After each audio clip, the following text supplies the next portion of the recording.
अभी न्यूज और हम लोग मौजूद हैं डीएम कार्यालय पर, जहां पर कुछ लोग अपनी शिकायत लेकर के आए हैं और जिनकी शिकायत है कि काशीराम कॉलोनी में जिनके द्वारा एक मस्जिद का निर्माण किया जा रहा था और प्रशासन ने उस मस्जिद को ढा दिया। तो बात करेंगे लोगों से, आखिर मामला क्या है। जी बताएं, क्या मामला है। हमारे यहाँ काशीराम में एक बैक साइड में एक मस्जिद बना ली थी लकड़ी की छोटी सी। थोड़े हमारे यहाँ के आदमी नमाज पढ़ते थे और बच्चे तालीम पा रहे थे। ये छोटे छोटे बच्चे हैं, ये छोटे छोटे बच्चे लॉकडाउन में कहीं नहीं जा सकते थे तो वहाँ भेजते थे हम।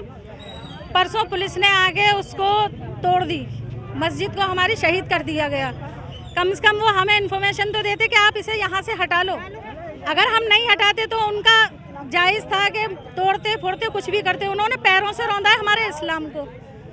कुरान है, सिपारे हैं, तस्वीरें जिसपे जानमाज है, टोपी है, पैरों से रौंदी गई है इसको। जब आपने मस्जिद बनाई थी तो किस जमीन पर बनाई थी। सरकारी जमीन है वो।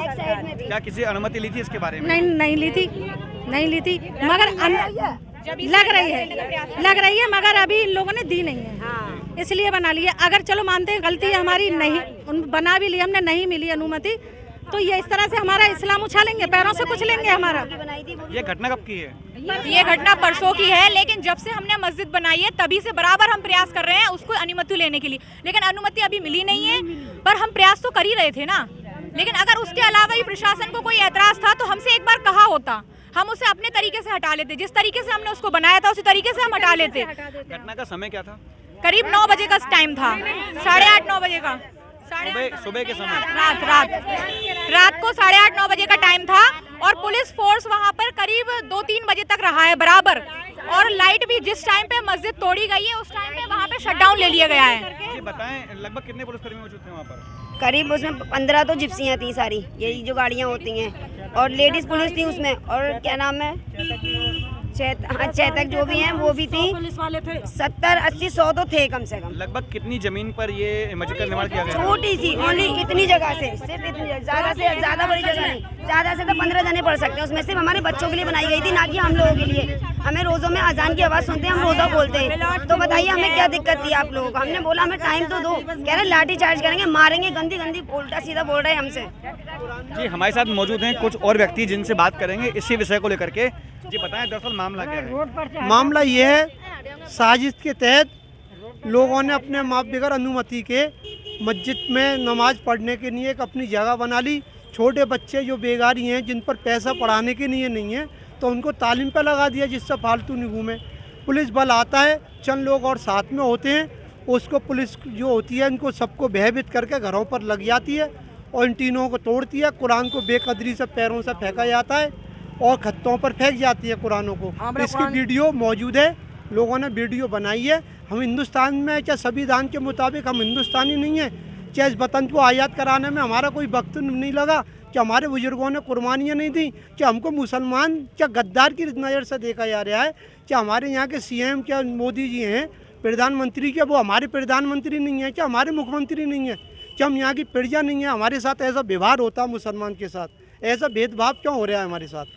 जिस पुलिस पर भरोसा करा जाता है वही पुलिस ऐसा हाल करेगी तो हम जाएंगे कहाँ। ये जो घटना हुई है, ये घटना रात्रि में की गई थी, क्या कहेंगे इस बारे में। ये घटना रात को क्यों की गई। रात में मशवरे के तहत हुई थी, दिन में होगा, लोगों को मैसेज जाएगा, बवाल मचेगा, इससे रात में करा गया था। लाइट भी बंद कर दी गई थी, लाइन को बंद कर दिया गया था, साजिश के तहत हुई है किसी के।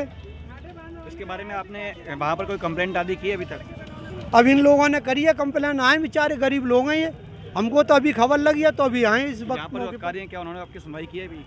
अभी कोई सुनवाई नहीं की। मुलाकात हुई आपकी। लेकिन हमने पुलिस के सामने काफी गुहार लगाई पर पुलिस ने हमारी एक नहीं सुनी और पुलिस का जो काम था वो बराबर करती रही और हम उनसे अपने कुरान के लिए भीख मांगते रहे। हमने उनसे हर तरह से भीख मांगी कि हमारा कुरान हमको दे दो, बाकी आपका जो काम है आप करो, हमें आपके काम से कोई ऐतराज नहीं है। लेकिन उन्होंने हमें भीख में हमारा कुरान ही नहीं दिया, गाड़ी में डाल दिया। देखिए, बड़ा दुर्भाग्यपूर्ण है। हमारा देश धर्मनिरपेक्ष राष्ट्र है और हमारे संविधान में सभी जातियों को, सभी वर्गों को, सभी संप्रदायों को, सभी वर्गों समान अधिकार दिया गया है। अब ये लोग वर्षों से वहाँ पर नमाज अदा कर रहे थे कदम विहार में, रोची बांगर में। वहाँ का सिरफरा पार्षद जो कि भारतीय जनता पार्टी का है, उसने साजिश रच के इनकी जहाँ नमाज अदा होती थी उस जगह को हटा दिया, तोड़ दिया, डिसमेंटल कर दिया। पुलिस की मौजूदगी में। पुलिस ने किया, वहाँ के कुछ भाजपा के मानसिकता से ग्रसित लोगों ने किया, तो हम उसकी निंदा करते हैं, भर्त्सना करते हैं। देखिए, आप ये अगर आप मानते हो कि ये सभी 30 करोड़ लोग हैं ये, तो या तो इनके लिए एक अलग राष्ट्र बना दो आप, ये कहीं चले जाएं, जैसे बांग्लादेश इंदिरा गांधी ने बना दिया था। इनको एक अलग राष्ट्र बना दो, यहाँ से कलेश खत्म हो इनका।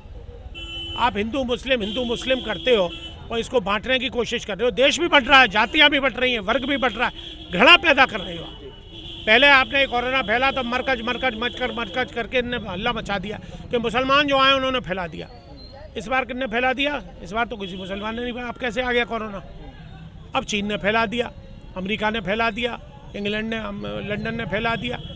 तो ये बकवास है, लोगों को गुमराह मत करो। जीडीपी आपकी कहाँ जा रही है, बेरोजगारी की स्तर कहाँ जा रहा है, महंगाई कहाँ जा रही है, ये मुद्दे जो हैं इससे ध्यान भटकाने के लिए हर 2-3 महीने में, जिससे कि लोग इस पर जोर न दें, उस पर इसलिए ये लोग अंकुश लगाने के लिए इस तरह की भावना पैदा करते हैं।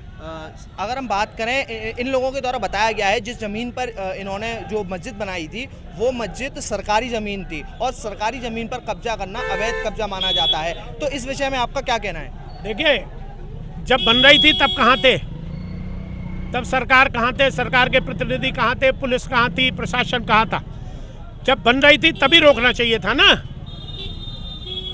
अब इतने वर्षों से जब नमाज अदा हो रही थी, भाई एक घर में हम आले में भी भगवान बैठा देते हैं तो वो जगह पवित्र हो जाती है। बच्चा कोई पेशाब टट्टी कर आए तो सास डांटती है बहू को, तू देखते नहीं है भगवान बैठे हुए उनके सामने बच्चा टट्टी पेशाब कर गया। तो जहाँ पर भगवान की इबादत हो रही है वहाँ पर वो जगह अवैध कैसे हो गई? और अगर थी तो तुम जब निर्माण हो रहा था तब तुमने क्यों नहीं रोका भाई? तो देखिए किस प्रकार से इनके द्वारा कहा जा रहा है कि इनका जो कलाम पाक है यानी कि कुरान है उनको भी पैरों से रौंदा गया। हालांकि ये मामला बहुत ही ज़्यादा संवेदनशील है, लेकिन कहीं ना कहीं पर ये जो मामला है अतिक्रमण को लेकर, ये जो घटना हुई है अतिक्रमण को लेकर है। सरकारी ज़मीन पर कब्जा करने के दौरान इनके साथ जो अतिक्रमण किया गया था उसको हटाने का ये मामला है, लेकिन कहीं ना कहीं पर एक विशेष धर्म का अपमान करने के कारण ये खबर छोटी और कम नहीं आंकी जा सकती। तो हम लोग भी शासन प्रशासन से यही अपील करते हैं कि इस प्रकार की घटनाओं के बारे में संज्ञान लेकर के तुरंत ही तत्काल प्रयास करके और इस प्रकार की घटनाओं को रोकना होगा। और कहीं ना कहीं पर ऐसे जो मामले हैं जिनसे कि बवाल की संभावना बन सकती है उनको रोकने का प्रयास किया जाना चाहिए। फिलहाल के लिए इतना ही। मैं अपने सहयोगी प्रतीक के साथ गोपाल चतुर्वेदी, अभी न्यूज़।